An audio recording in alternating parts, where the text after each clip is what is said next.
Tungayan naman natin ang mga balita mula sa Visayas.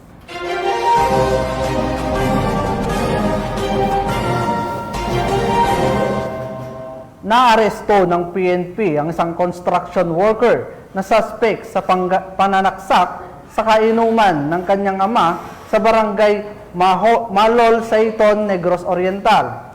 Kasalukuyang nasa kustudiya ng Shaton Municipal Police Station ang suspect na maharap sa kasong attempted homicide habang nagpapagaling naman sa hospital ang kanyang biktima. Nagibalita dyan si Patrolwoman Annalyn Canoo.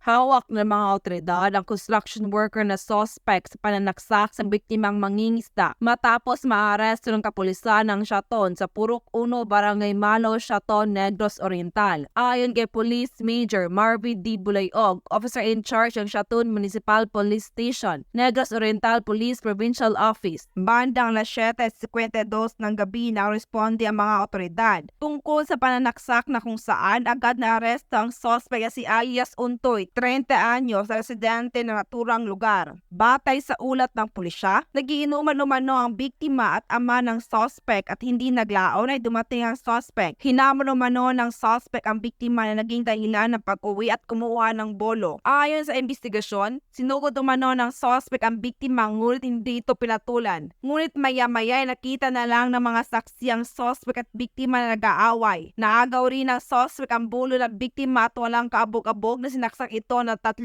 beses. Kasalukuyan napapagaling ang biktima sa Lamberto L. Matias Memorial Hospital. Samantala, ang suspect ay maharap sa kasong attempted homicide. Let us be reminded of this incident that uncontrolled drinking is never good to us.